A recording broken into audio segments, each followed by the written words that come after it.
Hello, good afternoon. It is prime coffee hour. Just brewed myself a little cup.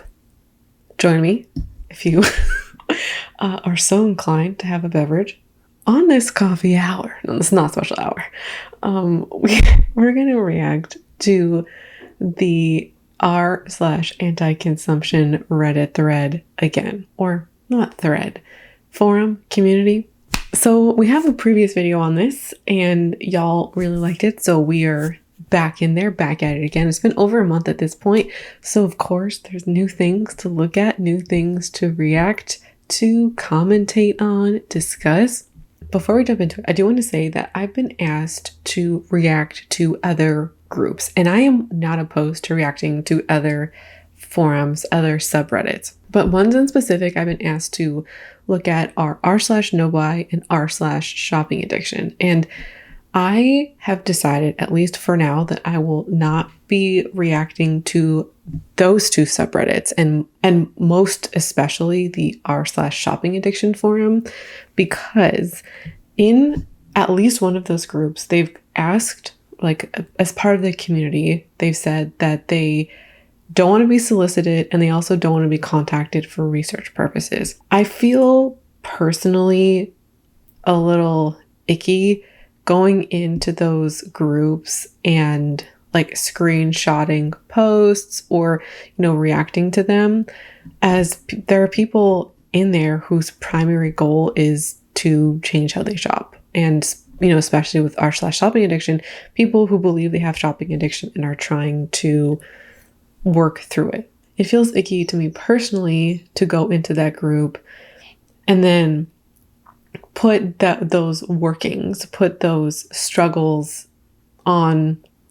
People who are working through their struggles should be allowed to do so without it being treated as entertainment. So I'm not going to be reacting to those for now. If there are other groups, please let me know. Some of y'all have alerted me to late stage capitalism or r/late stage capitalism, and I was in there a couple of times. It's a very intense group.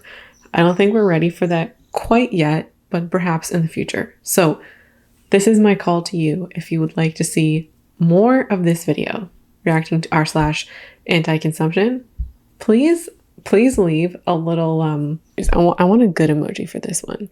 Because y'all, when I asked you to leave the purple hearts, y'all came through with the purple hearts. How about peaches? Can you leave, if you want more r/anti-consumption, leave a peach. And if you would like more Reddit reactions outside of that, leave a watermelon. And you can also leave your suggestions. So we're getting into it. And the first post, I had a bunch of posts to round it up, but this one, okay, my dudes, editing Shauna here, and I had to jump in for a emergency voiceover. I was getting some outstanding screenshots for this video, and this post popped up. It is I honestly can't believe I'm saying this. It's a Jesus Saves, I Spend t-shirt. I saw this come up in the forum and I was like, I have to show this. And we're putting it right at the top of the video because it's just so wild to me. So I at first thought this was a bit of like humor or maybe some kind of satire, a joke perhaps. But this poster said that this is from a religious clothing brand, so I went to go find them, searched up the shirt. Lo and behold, this actually exists. You're going to see the shirt now for sale on this website, and it is from a faith-based clothing brand, and this particular shirt is listed as one of their best sellers, like when I was searching it on this site. What in the capitalist hellscape is this? What in late stage capitalism is this? Like, capitalism has infiltrated religion in this sense. Like, I mean, technically those two things aren't necessarily separate, but this is just a whole other layer of what the hell am I seeing? Honestly, never thought I would say these words ever on this channel, but I don't think Jesus would approve this message. I don't think this is Jesus approved. I mean, I'm not religious, but this is just, I don't know who thought this was a good idea or who thought that they should sell this non-ironically. I am still at a loss for words.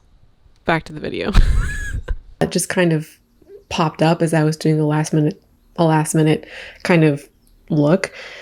And it's somebody who's showing an article from Bloomberg that says, just a screenshot of the article. I don't think they shared the article itself. It says the viral no-buy trend has consumers soaring off non-essential purchases for up to a year.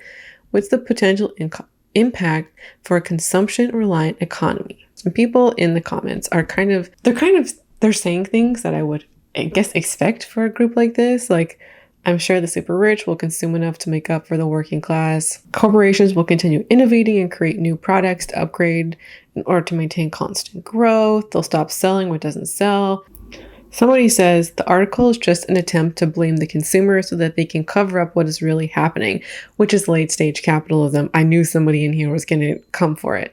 The middle class is being erased, causing a lot of price gouging. It's not going to stop until their businesses fail and most of us are left impoverished. You can expect a depression followed by riots and possible civil war. Okay, they went up. This is exactly what's happening. That if the economy struggles, then it's on the consumer. The consumer is the problem. When really, capitalism is the problem. You can, oh my God, capitalism requires at least two classes. A class that owns the rights or the means of production, and those that do not, which means that there is always, in the form of capitalism, a class that is oppressed. These people of this class are not going to be able to consume forever. And capitalism treats the economy like never-ending growth is possible. It is not. No matter, even if purchasing power didn't go anywhere, even if we were able to consume to the excess that capitalism wanted, we will eventually not be able to because of resources. We're going to use them all up. Unless actual solutions that are at bare minimum a pivot, like there is going to eventually be some kind of economic crash because we are not going to be able to consume indefinitely, and companies are not going to be able to increase sales and profits, indefinitely. This is an attempt to put the ownership of the economy onto the people instead of the system. I think that comment is really, really great. And one thing that I don't get it so much anymore I got it more when I was talking about no-buy content, or people who are like, oh, advocating no buys is like anti-business. And like, what about this small business? What about this? What about that? And I get a little surprised. I think most people out there are pro small business. Like if somebody wants a business to succeed, it's going to be a small business. There are things to complicate that, but I think most people are pro small business. And people aren't going on no buys because they're anti small business. They're going on no buys because they have shopping addiction, because they are over consuming. These are real life problems for people that have real life consequences. Don't let articles like this attempt to say you're a problem for trying to level out your finances and your consuming behavior and take responsibility over them. Don't let that, don't. That wasn't eloquent, but don't. So we are going to continue. So this one is a zero waste starter kit. There's a picture. You're going to see it on the screen. It's $135. I feel like I know this website because this looks very familiar. And you have about 7 things. You have a metal tumbler. You have a mesh market bag. You have 2 what appears to be cotton, solid cotton produce bags, a beeswax wrap, a container of some kind. There is a black, I don't know what that is actually, in the top right corner. I honestly can't tell. Is that a brush? I don't know. And so one of the comments I also highlighted is spending $135 to start your zero waste journey makes sense to me. And a couple years ago, when I was thinking more about sustainability, I saw lots of stuff like this, or buying stuff for sustainable purposes. That kind of mindset, I think, really shows how ingrained consumer culture is to us, when our first desire, even when we're trying to be more sustainable, is to buy something new, but also in these brands. who are advertising you to buy something in an effort to start your sustainable journey. The most sustainable thing we can do is use what we have. So if you have a drinking vessel that maybe doesn't have straw, maybe it's not that specific thing, but it is a drinking vessel, that's the most sustainable thing you can do. Like if we're exclusively thinking about sustainability. And so buying something will never be the most sustainable thing. Not buying something is almost always, I can't even think of a context right now. Buying something new is rarely going to be the most sustainable thing. So promoting people to buy stuff is kind of shady on this brand, but also speaks to a lot of our desires. And this is a reminder, if you are thinking about going on a zero waste journey, sustainability journey, using what you have is step number one, not this $135 kit. I did fall into the beeswax things a few years ago now. I don't like them. I really don't like them. And I've just found other ways around them just using what I have. Mostly just putting stuff in containers, I'm not a fan. So I don't use those personally. And I also am not a big fan of the solid cloth produce bags. Often you can use nothing. That's typically a good way to go. Or if you want a reusable one, I like the mesh ones better. Not necessarily the plastic ones, but you can get cotton mesh bags. And then it gets into this, I feel like part of why I'm not in a lot of sustainability spaces is because I just feel like, there's so much to consider, and then sometimes fights break out about what material is the most sustainable. People are saying don't buy cotton because cotton is the most water intensive. I think it's I don't know if it's the most water intensive crop or just for clothing. Cotton is extremely water intensive, and I think there's also some pesticide stuff there. And so you see a lot of people being buy organic fibers. And you're all right, I'm going to go buy cotton. Then you have people saying don't buy cotton because it uses so much water. And then you're well, shit, what do I buy now? If I can't buy cotton and I still need to buy organic materials, what do I buy? Because cotton represents a lot of stuff. And so it can be this thing that makes you go, I don't know what to buy anymore. If learning about materials is not helpful, perhaps baby steps. Yeah, baby steps. Okay, so I have a discussion post that I want to talk about because I get these comments pretty often and I haven't openly discussed this on the channel. So I think this is a good opportunity. This is a good place to have a discussion or leave your thoughts in the comments. So here is what the post says. Hi y'all, been thinking about posting this for a while. I'm really interested to know how other disabled and chronically ill people create a balance between being anti-consumption and environmentally friendly versus making their life easier and more accessible. Anytime I read tips in neurodivergent or chronic illness groups for food prep, cleaning, etc., it always involves a lot of single-use items and waste. I'm always trying to find the balance between reducing symptoms and flare-ups and still being as thoughtful in my consumption as possible, so I'd love to hear from other disabled folks. The top comment on this says, from each according to ability to each according to need. It should be made explicit that subs like this tend to amplify the most uniquely capable and predisposed to success voices, examples. Anyone that is trying their best should be applauded. The system is the problem, not the individuals within it. A health system would make appropriate and accessible concessions for those that require them for whatever length of time and without judgment or intrusive scrutiny.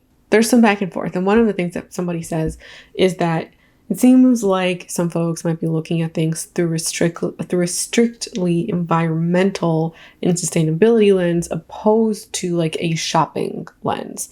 And educating yourself on consumer culture in that lens will go a long way.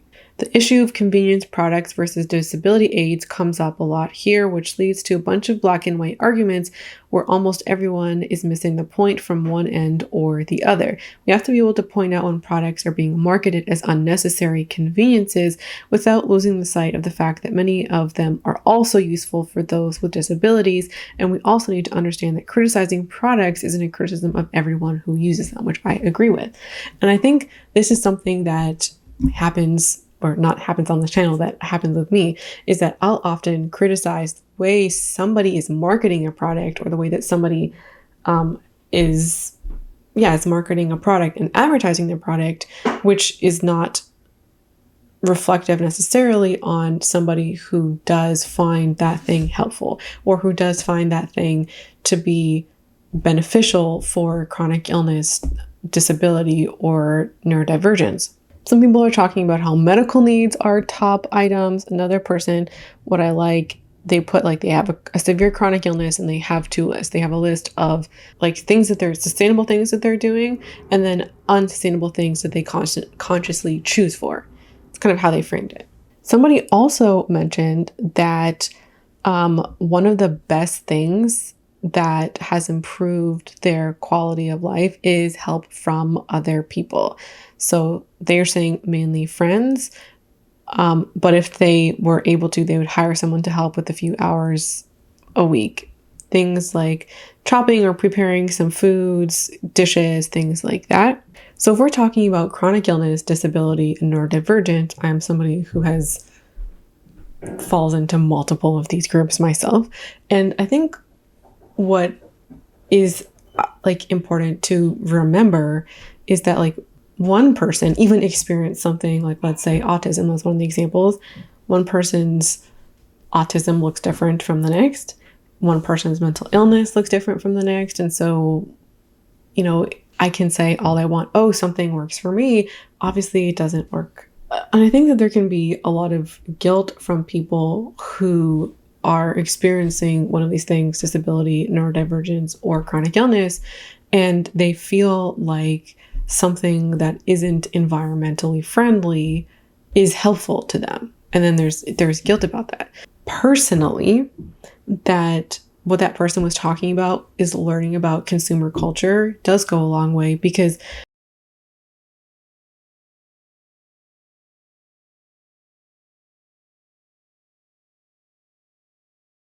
so if you are somebody who's watching and you also are somebody who deals with mental illness, neurodivergency, or disability, what are some sustainable things that you do? And then also, what are some unsustainable choices that you've considered a lot about? What really is kind of striking me is reading these comments is the person who talked about help. Without my partner, even before we lived together, without his help, I think I would have made some different choices. Because if I like physically was unable to get up and make food, he would bring me food, whether he's made it or his mom made it or he bought it. That's something that he would do. Not everybody has that luxury of having somebody close by who can or will do that. So I think that is a privilege, and help goes a long way. But I also took some other kinds of precautions, let's say, of having like specific kinds of food always available, like a specific kind of frozen veggies, specific kinds of beans, or like dried, like 1 minute rice as an example, where there's a meal right there that's like low effort, that has all of the, that has all of the basics in it. And so I knew that there would always be like a thing for me to eat that was like relatively healthy. Anyways, I'm really curious to hear about you and what you do, because as I mentioned here, I'm just one person with one opinion and one experience. And this is actually a discussion I think that could be helpful, either to like help each other out with, tips and advice, but also sometimes assuaging that guilt. Okay, so here is another discussion. This one is called buying cute things that I don't absolutely need. I'm having trouble not buying cute plant things. There's people who print 3D stuff on Etsy who make things like chip bag clips that look like Venus flytraps, and coasters with magnets that stack to look like cacti or monstera, a dimmable lamp that's a sunflower, and I'm having a very hard time not grabbing them. We needed more chip clips, so we've somehow lost 5 of them, but then my roommate bought some more today. Basically, I really want these things, but I do not absolutely need them. I love plants. There are over 30 trees on my property and more than 10 houseplants, so the aesthetic of them really makes me happy. I don't love that they're made of plastic, but they are made at least of PLA, which will degrade as long as there's moisture.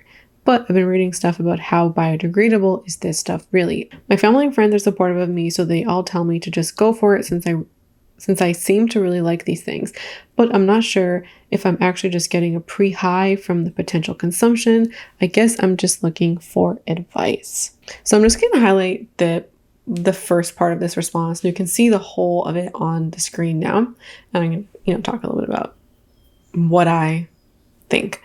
So much of anti-consumption is in the little stuff, which is why it's actually quite hard to be principled about it. And you're going to get enabling encouragement from most of society. So if you want to be anti-consumption, it may be that you're the only person in your life who will say no to your own small, harmless purchases. All that being said, I don't think you should judge yourself too much. And if you want to buy stuff, buy stuff. But as you buy stuff, maybe try to be aware of what effect it has on you. Do you get any kind of dopamine kick from the shopping or the buying? Once you receive the item, is it truly meaningful? Could you have found a jerry-rigged solution? Could you not have found a bought but handmade solution? Are there problems in your life that are created by other forms of consumption, thus requiring lots of other little purchases? The overall battle isn't whether or not you buy a stack of coasters on any given day.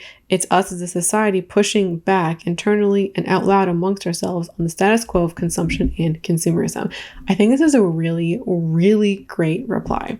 I would agree that a lot of things, not everything, but a lot of overconsumption happens in the little stuff. It happens in the everyday minutia. It happens in the $10 or $15 Amazon purchases. And last year I was listening to a podcast of somebody who talked about how before they became, I think this was like a minimalist thing. Before they became a minimalist, one of the things that they did was they exported all of their Amazon data to a CSV file.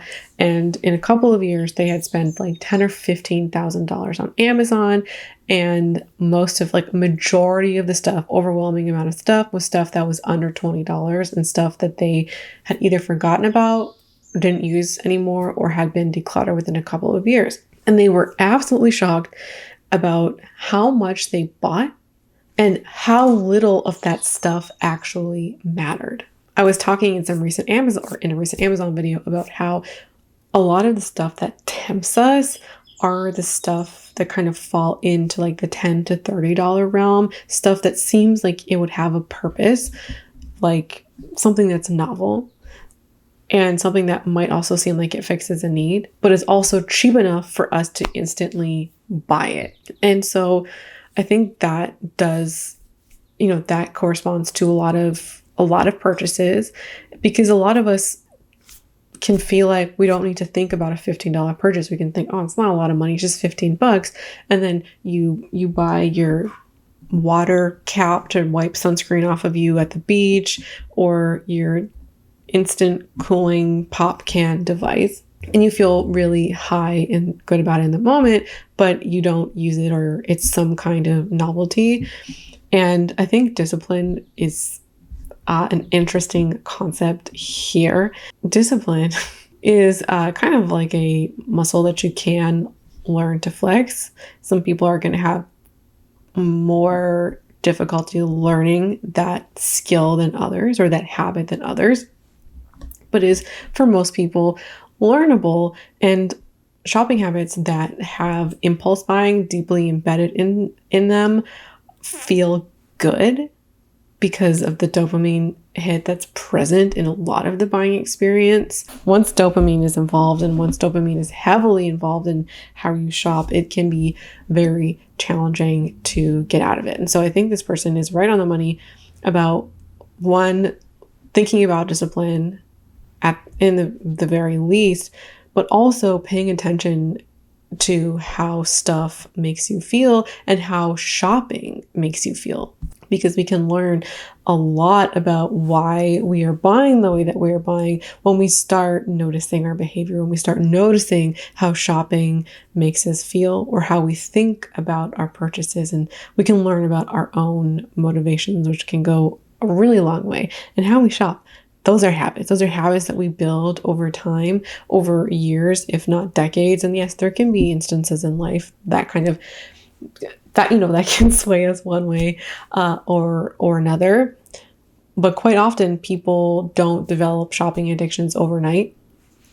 They don't overconsume overnight, or they don't start overconsuming overnight. It's kind of like a buildup of things. And so our shopping habits are quite often years or decades in the making. If you want to hear more of my thoughts about things like emotional shopping or shopping as a habit or changing your shopping habits, I have a bunch of videos on these topics. Some of my favorite things to talk about, which you can find probably linked in the cards. The last thing I want to talk about with this post are other people. What I've personally found is that a lot of other people in my life are, and I think a lot of people's lives, not everybody, are enabling, and they can have views like just treat yourself, or you're worth it, or buy it. Because when you buy something in a similar way to how they shop, it can make them feel okay about their purchasing choices, or they're using their own logic and the way that they think about their lives onto you, which is, somewhat normal. Kind of what I'm doing on this channel. I have also found a lot of enabling behavior. So I personally don't shop with anybody else if I can avoid it. And I've learned the hard way over the past couple of years. I know some people in my life who shopping is still a hobby for them, and anytime we go out to the store, shopping does not go the way that I would personally want. So I've just kind of made it my own kind of rule that I don't shop with anybody except my partner. Y'all, he is so good at helping me think critically about my own purchases, and he's helped talk me out of buying some things, or more like, okay, where do you see yourself wearing that? Where do you see yourself, can you use it 30 times? What about this? Because sometimes I myself get excited about stuff where I just get blinded to really liking something. It happens, right? And so he's my voice of reason many times. So I really appreciate that. And I think like finding yourself some people who can be your voice of reason is like they're really good people to have in your life. Okay, so here we have another article that says why luxury fashion is just as responsible as fast fashion when it comes to becoming more sustainable. I will link the post so you can see the article that we're going to talk about today. It's a bit of an older article, but it was just linked here recently. So the main takeaway of this article is that fast fashion is, they're known for being environmentally unfriendly, and that luxury brands only have a marginally lower environmental footprint. Their negative impact is mostly due to manufacturing and chemicals, waste, and things like burning excess stock to maintain exclusivity. So one of the commenters, which I think is something to consider, they say, as pointed out in the broken window fallacy spouted by Miranda in The Devil Wears Prada, luxury fashion helps prime the pump of fast fashion motion. If luxury fashion was promoting the same color blue every season, Andy wouldn't need to update her sweater. Another comment says that this article conflates luxury with sustainable. The only caveat is that most luxury brands last longer, so the churn is less.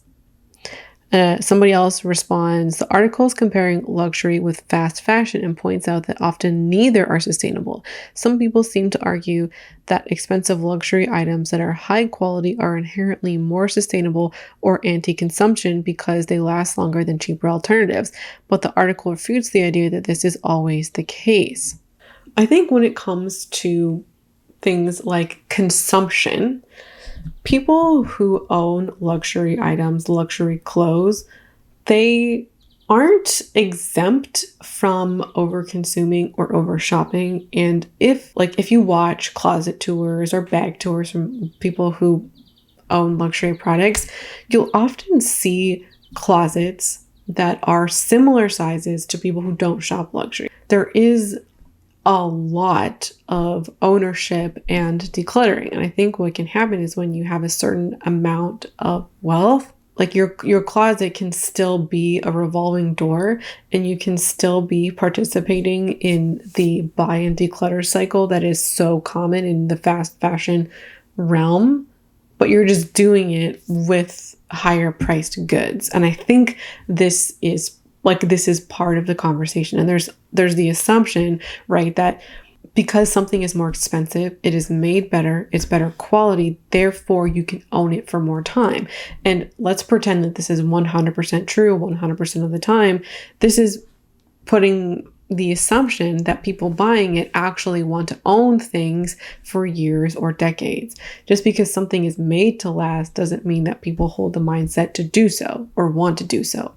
Do kind of agree, at least in a little bit, that something being a luxury doesn't inherently make it sustainable, even if it's made with the best practices. And they are also accurate in their description about things like making jeans, like dyeing jeans as an example. Dyeing jeans or coloring jeans, getting the indigo blue wash on jeans and also tanning leather is some of the most environmentally destructive behaviors out there. And you don't actually get a lot of supply chain transparency and manufacturing transparency from luxury brands. So sometimes it is unclear how they're making their garments, or at least like they're ready to wear garments. There's also polluting happening there as well. And I think that there is a lot of blind eye turning from luxury.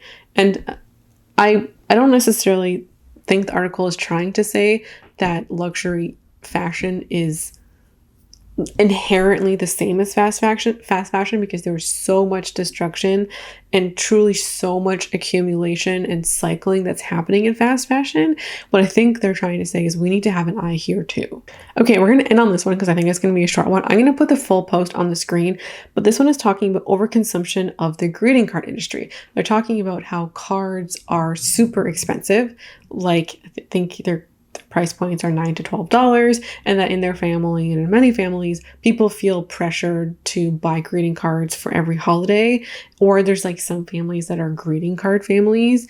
And so if you have, I don't know, let's say you have 4 people in your family, right? 4 people have a birthday. 4 people, let's say you celebrate at least one other holiday with them, whether that's like Christmas or Hanukkah or Eid, something like that.